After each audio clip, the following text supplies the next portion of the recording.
few days ago, I saw an amazing story on Facebook, which I immediately added to my bank of powered moments. I was introduced to Jennifer Bartley-Blake, who rose from abandonment to abundance. She demonstrated grit and resilience and transformed her valley moments into moments of value. She disposed the dish of disappointments, delays, devastations, and it's now replaced with a bowl of blessings. I am Marsha Smalling, and welcome to my podcast, Powered Moments. Purpose to elevate, educate, and empower you to live out loud in your personal and professional lives. Stay connected and get powered up to unleash your potential and claim your power. You are listening to episode 3 of my podcast, Powered Moments. I'm committed, as usual, to use this platform to drive my purpose, which essentially is to ignite hopes, dreams, and possibilities for all. Thanks once more for connecting, and I am sure that my very special guest will fulfill the purpose of this podcast, that of elevating, educating, and empowering you, the listeners. Jennifer, thank you so much for having this conversation with me. Thank you so much for using your story to educate, elevate, and empower our listeners. Thank you for using your vulnerabilities to add value to the lives of others. This is very important. I know it takes a lot of courage, but guess what? We're grateful. And I'm happy to have you with me, happy to have you have this conversation with me as well. How are you doing? I'm fine, thank you, Dr. Smallings. Thank you for having me. I'm happy to share with you. We have a lot of persons listening on. Just reading that Facebook story that you posted, Jennifer, you know, it spoke to the hearts of so many people across the world. How do you feel about it? Where did you find the courage from to just share your story? Because there are many people who will go through these challenges, but they are afraid to talk about it. Talk to us about that. Well, I'm a very outspoken person. I've always been sharing my stories, not just now, but even when I started university, I would tell a little snippets of my story to other persons, which they would find unbelievable. And so I knew that one day I wanted to share my story with the world because based on the feedback that I got then, I somehow knew that it would have impacted lives. And so that's when I decided that I was just waiting until I'm finished with university before I posted all the information. But I knew I wanted to do it. Boy, I tell you, goose pimples were all over me, you know. I would have gone through challenges in my life, but when I read yours, I'm like, girl, go and take the back bench, you know. And I'm happy that you have done that. Let us go back to your childhood days. You mentioned that you were abandoned as a baby. How did you learn about that, and how did you feel? And how has that experience propelled you to achieve at this stage in your life? All right. So I'm a foster child. Yeah, I'm a foster child. My foster mother, she told me the story when I got a bit older and I could understand. So she told me that I was thrown in the garbage bin at the police station, the old courthouse in Maypen, at the back of the whole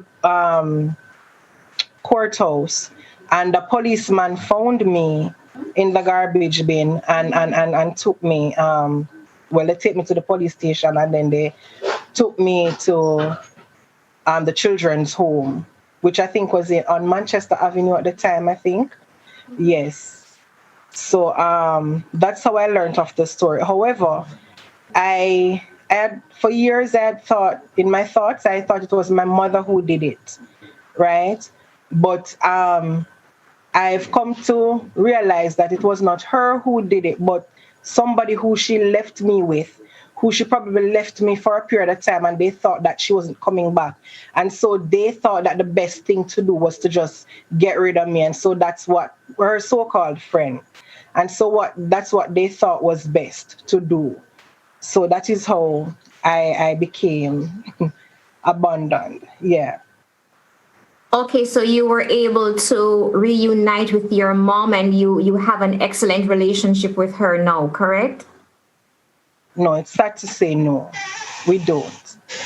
Um what I've come to realize, my mother, and I do forgive her, and I'm glad to say this publicly because when I shared my story, she texted me, she sent me a voice note stating that why am I doing this? Because she told me that she wasn't the one who did it.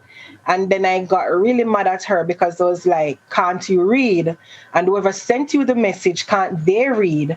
Tell me where in my story did I make mention of my mother? Or did I call your name any at all? I'm speaking about my story, what happened to me. Why are you offended by it? But I get she's somewhat ashamed. But you see, she's also, you'd call damaged goods. And when I said damage, she's damaged to the core. And so I forgive her. But because at a tender age, values and disciplines and morals that was instilled in me from my foster mother. So you'll find out that I think different from her. I'll speak different from her, right? My mother. I don't even want to disclose too much about her because I really don't want to offend her anymore. But I forgive her. But she I don't know if she'll ever be a mother to me, put it that way. But I just can't be close to her. I try, but it's just not working out. I try. So I just stay to myself. That's what I do.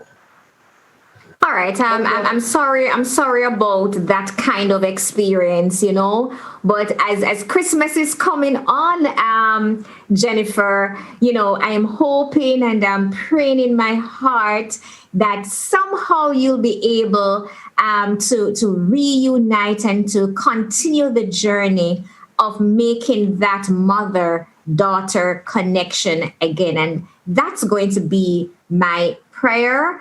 And I know that God answers prayer, right? We do not want to take any kind of baggage with us into 2021. Boy, 2020 has been a year to remember or not to remember. I'm not sure about Tell me that. about it. But I'm happy Not that to remember. you are beyond that, though, and that you are moving on. Happy to say that you have forgiven her, and that's the biggest step for you to move forward. So I really applaud you for that, Jennifer. Thank you. How did you get through the valley moments in your life? Or maybe I should ask you to talk to us about a few of the lowest moments in your life, just a few. So many low moments. To be honest with you, all of my life, basically until I started university, to me, it was low. I can't remember being happy, but you'd always see a smile on my face, and I would always make other persons happy. But when I'm by myself, I used to fall into depression like every day. I don't know how is it that I didn't think about killing myself. Well, I thought about killing myself, but I just didn't know how to do it. I thought I wanted to die. There are many times like I was like, I serve no purpose here. So it's just, I just wish I could just die. There are many times that thought came to my head, but I just didn't have the willpower to do it. But some of the lowest points in my life was when I was homeless. At one point, I was homeless. Yeah, I was like age 16. I was still going to high school. I was homeless. That was one of my lowest points. Another low point was when I was pregnant with my third son. Each pregnancies I had my fair share, but with my third son, I went through it, boy. I really went through it with him, and that was another low point for me, And there are many low points because, when you see persons who you grew up with and they're excelling and meeting expectations of their parents, and you is just they're like, yeah, 1, 2, 3 picnic, 3 different father, no purpose, you don't have anything, no accolades to your name. You feel, I felt like nobody. So as I said to you, for most of my life, I can tell you, I felt low until I started that morning when I stepped. Not even that morning, the day when I got accepted to university. To be honest, I don't know how I don't faint and drop down. I don't know how I don't drop down, but that that was when my spirit was lifted and I said, yes, purpose. Persons used to tell me, and I used to say, what am I talking about? How am I can't see what they must say? They see something in me and I could not see it. Persons would tell me, when I speak, they were like, girl, you're not normal. And in my head, I would look at them and smile, and I would shake my head and say yes, but I would say, but what are these people talking about? Because I What could are not they see talking it. I about? just could not. Yeah. Yeah. Yeah, so what them people here are talk about? And each time I open my mouth and talk to somebody, they're like, girl, you're so powerful. Girl, you're destined for greatness. Because I would always, me chat enough, my love chat. And I don't know how to keep a secret in a sense where if I'm experiencing something, because that is what brought me through too. I talk, I get things off my chest. That is how I am. If something is bothering me, I find somebody to talk to. And I guess that is why I'm not dead now. That is what kept me, because I got it off my chest. And then because you have good and bad persons. So you'd have persons um, giving me encouragement, words of encouragement, and some of those encouragements I held on to. Yeah, I held on to some of them, and that's what carried me up until this point. All right. It's always so important, Jennifer, when we can find that one person who we can talk to. It makes such a big difference. As an educator, I can tell you that, sometimes I feel obligated to help my students or help those whom I serve to believe in themselves, help to unleash their potential. Because many times when I say, for example, I want you to do this, or I believe you are good at that, and they will look at me with open eyes like, are you talking to me? Oh, yes, I am. So big up to all the persons who saw the potential in you and who understood, as you said on Facebook, that what purpose cannot die. I mean, that stands out for me and for many other readers as well. I realize, and it is so true, because when God has a plan for you, Dr. Smallings, there's nothing, no one can do to stop it. Because when I grew up in church, Dr. Smallings, because when I was living with my foster mother, every Sunday I would have to be at church, yeah. And so I stopped for a while, but then when I had my third son, I started going to St. John's Road Church of God in Spanish Town. And that is where my life started changing. I remember the first, because as I stated in my story, one of my story that I told, I was living off the church's expense. They were paying my bills. They would find food for me and all of that. And I remember the first lady, Julian McKnight, and I asked her some time ago if she remember giving me that scripture, and she does not remember, but I never forget that scripture. Isaiah 41 verse 10. I never forget that scripture. And I held on. That is one of the things that I held on to. And then you have persons like Dion Henry, my mentor. Oh my God, I remember Dion Henry telling me that I would be going to university. The prophetic words. And I looked at her and I laughed because in my head, no, me one baby mother with three different father and no purpose. At the time, I think me I do security work. Me I say, what she a talk about? What is the see that me with me now see, and then you had other persons. When I really wanted to join the police force, you'd have like Deaconess Morgan, and his wife, Joan Johnson, the pastor's wife. Oh Lord, they were behind me. They were behind me 100%. And then because they started speaking life, I guess that's what happened. They started speaking life because I was dead. Trust and believe. I was dead. And they started speaking life, and they started speaking life, and I started to believe what they said. I started to believe, and so that is what pushed me why I'm here today. And we're so proud of the strides you've made. We're inspired by your story, and we really are behind you, cheering you on. Just listening to you talk now, I can understand why the persons who know you intimately believed so much in you, Jennifer. Question though, Yeah. who has been your greatest motivation and why? I know you mentioned some persons just now, but is there that one person who just stands out, who makes you believe that you can conquer the world? Dion Henry.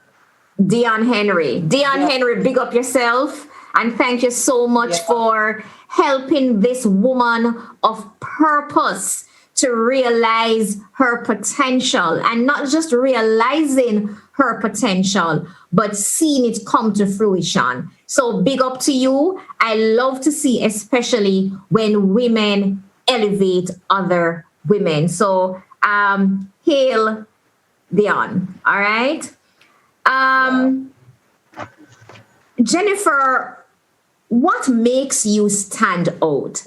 I know that you're going to say, but I've just completed a first degree and so on. But what makes you stand out as a person? What are those My characteristics that make people have to stop and listen to you?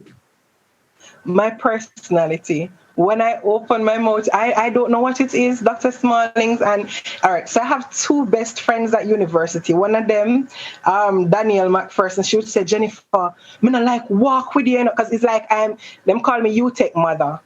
Everybody knows Jennifer, and Jennifer have to stop and talk to and greet everybody, because everybody knows her, because I always have my little sweetie pan, always have my sweetie pan, yeah man. And then I'm famous with my son. My son at the time, he was going to school next door with me at the time, and so everybody knows me for my little sweetie pan. And when I stop to talk, there's never a person that I stop and talk to that when I finish, I don't leave a smile on their face. And they were like, you're just different, your personality, because I have a bubbly personality. And even when I'm having a bad day, it's hard for you to know that I'm having a bad day. If I'm sitting by myself, then you'll probably know that something is wrong. But as long as I'm around somebody, I'm going to make your day. I have a very bubbly personality. So I think that is what stands out. And my willpower, when I learned of this is when I started university.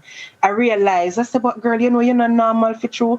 Because, normally persons who have, no, that you have persons who have, them have them one child and then bounce back and probably go to university and all of that. But I had four, all of four. So, and I was what age? Because I'm 38 now. What age I was when I started university? What, 32? 32, I saw. Can't check, 32, 33. But yes, when I started and I told them that I have how many children at home, that and I realized persons starting saying, girl, I take my hats off to you. I could not do it. How do you do it? There are times when I even have my down moment. My children, them give trouble, and I'm going through the motion, but I never gave up. I would cry because there are times when, there are times when I felt so down and out. I think I cannot make it. And I feel like this is it. But then, you just suck it up. I just suck it up, and then there's always somebody to remind me, Jen, I got to come to university, and him not carry yourself and leave you. Because I did not want to go to UTech. I wanted to go to KSN, where I would have studied for 2 years and got a certificate and come out and start work. Because in my mind, all I wanted to do was to get a proper job where I can better able to take care of my children. But when I said certificate, God said no. Purpose. You said certificate, but me said degree. I'm giving you a degree, and I did not see it happening. But because I held on to the word, so my willpower and the strength, I have a strength like no other. Sometimes I don't know how I carry on, but I have a strength. I think it's God himself who gave that to me. Yeah, God himself. Because sometimes persons would say, I don't know how you do it, Jennifer. You're strong, So yeah, that's yeah. Right. Today I had a series of disappointments. Those days when nothing seems to be going right. And to be honest with you, I cried for a little bit, and then I dried the tears, and I decided that, listen, I have to move on. And a friend of mine says that, come on, man, you're strong. And I was like, strong doesn't mean you don't cry. Strong doesn't mean you don't demonstrate these kind of emotions. Strong means that you're able to find that grit somehow to rise up, wipe the tears, shake off the disappointments, and just move on. That is strength. I don't think there's anybody who will not find that low moment when they feel like, crying or just cuddling up in bed or something. So I do admire your strength, and you have given me the answer to the question, how you do it, Jennifer? You have given me the answer. And many times persons ask me to, how did you manage to do this? For me, one of the things that I look at, I try to visualize the light at the end of the tunnel. I try to visualize that outcome, start with the end in mind. So whenever we feel like we want to quit, we want to give up, we can't be bothered with this, when you picture yourself in that graduation gown, right? When you picture the celebration and how your husband and your family will feel about it, you said, listen, if I've gotten to this point in the journey, it means I can push to the end. And you have done that, and we're absolutely proud of you for that. And what message? No, I want to interject before you say it. Not just... Okay, not a problem, hon. Yes, not just wanting to see yourself in the graduation, but one of my motivation, where I found the strength, was looking back at my past. And I was determined not to go back there. I was determined not to be used and abused. I was determined not to be living, live by your top. Yes. I was determined to make something of myself. I was determined to make the naysayers, because you have a lot of persons who said I wouldn't amount to anything. Them shock, It's a lot of people draw a drop, It's a lot of people them have to look. I can imagine. Talk to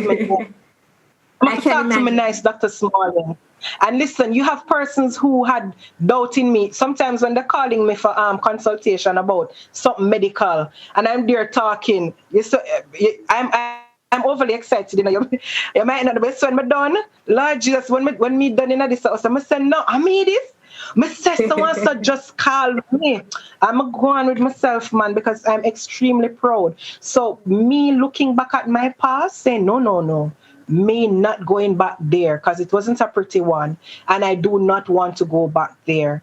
Do not. So that is where I found my strength too, not going back. You see, the thing is, Dr. Smallings, you just need to start, You just need to start. I tell anybody that. You just need to make the first step. And once you make the first step, you know, when a baby just starting to walk, once you make that first step, you need to just continue making strides until you get to the top. And that's exactly what I did. And it's not to say that it was an easy one, but you just have to take that first step. Yes, absolutely. Um, Jennifer, there is that little girl, that little boy, that adult, that young lady who is listening now, that person who is going through some challenges that may seem insurmountable at this time. What message do you have for that person? What message of hope do you have for that person? They are listening. Let's go. I would tell them to push, push, never give up. No matter what the circumstances is, never give up. Find the willpower to push. And I would also say, find the right crowd. Once you're in the right company, persons that are going somewhere, you know, the saying birds of a feather flock together, then it means that if you're in a group or in a crowd that is going somewhere, automatically you will be going somewhere too. So you find that right person and speak over your situation, speak life into your situation.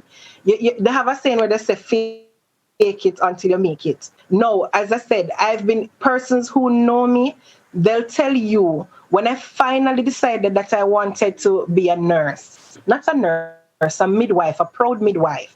I said to them, you know, I'm going to nursing school, and that was even before I got the all of my subjects. I decided that I wanted to go to nursing school, and persons years they would say, "Geez, you know, you did tell me say you go nursing school for true." Yes, I spoke into my situation. When you put it out there in the atmosphere, you put positive things out, and you will in turn get positive things back in return. And so I spoke life into my situation.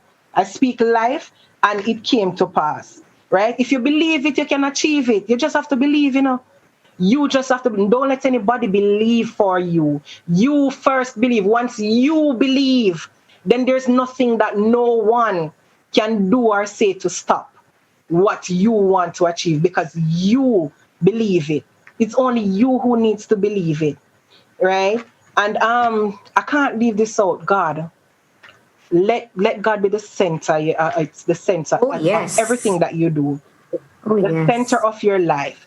Because can I tell you, my turning point began when I started going back to church. And Mark, it's not to say that I was a perfect Christian, because I'm a rampy go back out there and look for me no. You know, I'm a Christian today and tomorrow I'm going to fornicate and come back because I wasn't leaning on God. The honest truth, I was not depending on God. And so when me see like no last corner there, me go and look. But Tom Harry with it same like me call up Tom Harry, you know. I wasn't leaning on God. I can tell anybody this. If you just have faith, faith. Once you have faith and leave everything in a God's hand, then trust me, you can't go wrong. And because we know how persons can be, and when they see you at your worst and yet when you have your downfall, they use it against you and they would say like, yes, man, but didn't know say now come out to nothing. Because yes, all those negative talks were spoken over my life, and I believed it at first. Yeah. But then I decided to use it because I'm very competitive, you know. I'm very competitive. And so I used that as a motivation to say, I'm going to make them shame. They're going to live to see me. Yeah. And so it did. So let the negative talks, persons, the negative things that persons have to say, let that be the driving force, or one of the driving force that forces you to push for better and to go further and to where you want, where to accomplish your dreams. And yeah, so basically those are some of my encouragement that I would give to young people. You know, not just don't give up. And even I can tell them this again, the young persons. At age 16, I had my first child. Yeah, age 16. At age 18, yes, I had my second child. it didn't stop there. At age 20, must still go back. You know, that's the first time a mistake or buck up. Yes, yes. And them say third time a purpose. Not true. And it's a choice, right? Yes. So I don't let whatever circumstances you face deter you, right? So you'll have a one child and you'll think that, oh my God, all is lost, and there's no point of returning. That's not true. That's not true. Once you have ambition, because that's what most of us don't have, We don't have any ambition, because they say if we have ambition, then the willpower and the perseverance and the dedication and all of that, all of those other adjectives would come behind.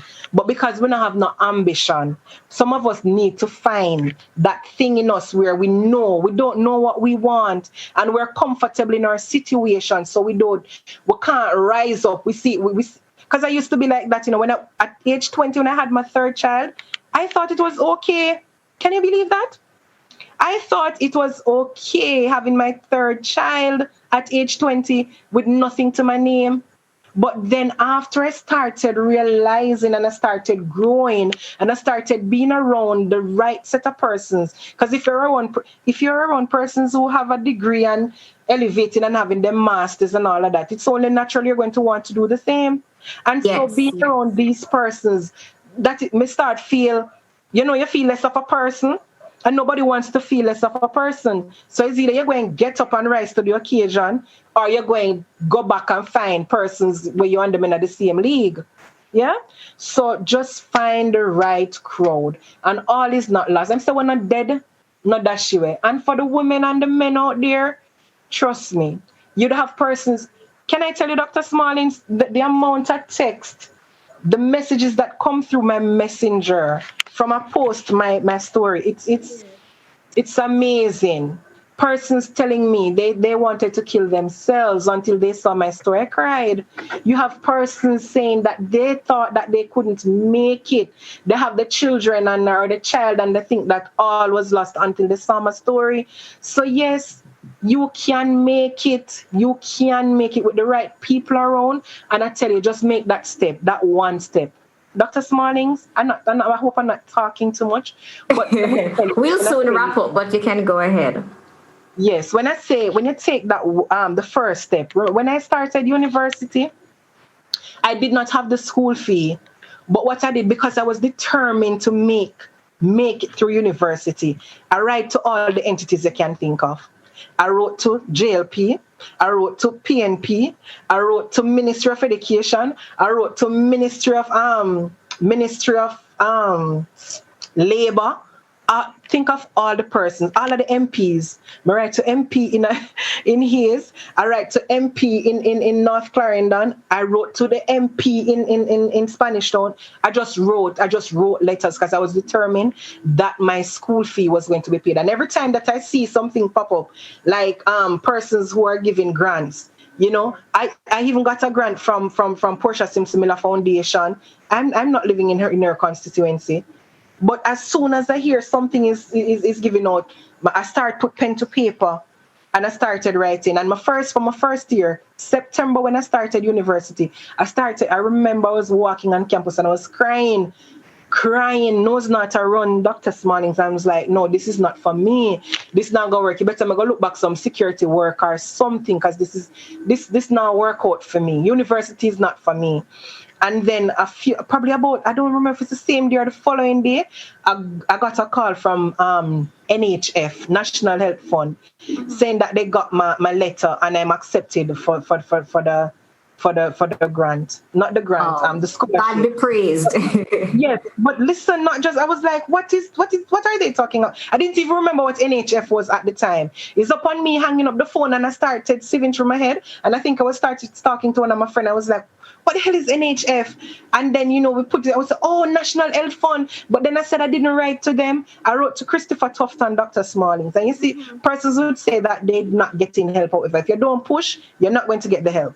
I wrote to Dr. Tufton, but when I said purpose, again, and this is why I said purpose, because when I wrote to Dr. Tufton, I don't know if you know how the MPs work. They would give you a grant like $40,000 or 30, depending on how the budget is for them. Yeah. But God allowed Dr. Tufton to take my letter to NHF. God allowed him to take my letter to NHF, and he allowed somebody to be there to show me exactly what to do. And I got $1 million. Wow. When I tell people, they say, "What you say?" I got $1 million. I could go to school for 2 years and pay my dorm fee, not dorm, because I was aboard in tavern, but not on the campus because I had my baby then. Well, And I could goosebumps pay are all over me. I paid my school fee for 2 years. And then how I survive? You want to ask me how I eat? Because my school fee was paid. I'm now living somewhere. I don't have to be finding rent. I sell sweets. And then when I hear persons want stocking and I know where to get the stocking, I'm going to go downtown and buy the thick stocking for them. And when persons, I would get some negligee, some like a 90 stuff. And I started selling. I tell you, I sell from Pinto and Anchor. Jennifer always selling stuff. Yes. And that is how I ate and I sent back home money to my children here in Clarendon. That's how I could even feed them too. So just don't give up. I tell you, once you have the driving force, you'll be fine. I can tell anybody that if I do it, trust me, anybody can do it. I can tell you that much. You just want the right crowd behind you. And as I've always said, extinguish excuses and excel, because sometimes we find every excuse on the planet why something cannot be done. Here you have decided that, listen, I'm going to put pride behind. I must do this. You have tried every possible source and you have gotten through, and you did not end there. You became resourceful and you sold your stuff. I remember after the first 2 years when I got the $1 million. So by now I need third year school fee, and I went on Facebook and I started begging again. And persons, they had some very mean stuff to say. How many if me never send me get my school fee already, so how is it that I come begging? And I really felt bad. I really felt like I can't explain how I felt, but I did not let that deter me. I still pushed on, and God made a way. The truth is, God allowed me not to go back on the Facebook to say I'm begging any help, any tuition help. He made ways for me that I can't even fathom it. I remember when I got a call from Ministry of Education telling me that they gave me, I got 200,000. I was like, God, you're good. I remember, and let me tell you, I don't know, but I'm going to say I don't know. You see, if you want something, go after it. I remember when I have a little side job that I would do market research. I would do surveys for a company that I used to work for. And I went down to Juicy Beef, Clarendon Park. And I remember talking to the security, and I was saying to him, that I want to talk to Mr. Drew Kitchen. I want to ask him for assistance, because I'm going to school and I can't find the school fee. And, every morning Mr. Chin would be sitting down at his business place having his cup of coffee. And so he said to me, the security, he said, go on, man, go and go talk. He can talk to, him is a very nice man. But me being who I am, I'm afraid and shy. But the security, him boots me up, man. Him boots me up like supplement. And I said, go on, man. That morning I went over to him and I said, good morning, sir. My name is so-and-so. And I am a university student, a University of Technology doing midwifery. And I'm facing some financial difficulties, sir. And I'm really asking if you could assist me. No, I did not write a letter to this man, might I add. But because your purpose, what you want, I didn't write a letter. I went over there to him and I spoke to him and I explained my situation to him. And he said, here's my card, and send me an email stating what you just said to me. And I did just that. Can I tell you, my Mr. Chin, a friend, it's 2 times I get money from Mr. Chin for help with my tuition, 2 times, Mr. Chin. Good like that. He's actually a past student in Youre. Yes, man, Mr. Chin. Two 2 consecutive years he assisted me with my tuition, my 3rd year and my 4th year. I'm not a little bit of money him give me a year, people. And a little bit. So what I'm saying that the long and short of it is, when you want something, go for it. Go for Push it until something happens. Make it happen. You make it happen, because only you can make it happen. I hail you. Thank you so much for empowering this woman who can now use her story to elevate, empower, educate other persons. So thank you so much, Jennifer, for that, for the conversation. I trust the messages resonated with you and my listeners and have gotten you all powered up to drive your dreams and with passion, resilience, and optimism despite the odds. As Jennifer says, purpose doesn't die. Thanks so much for connecting with us on Powered Moments. I encourage you to listen to the podcast and other episodes on Apple Podcast, Anchor FM, Stitcher, as we seek to elevate, educate, and empower you to claim your power and live out loud in your personal and professional lives. Remember to share the love. Please subscribe, share.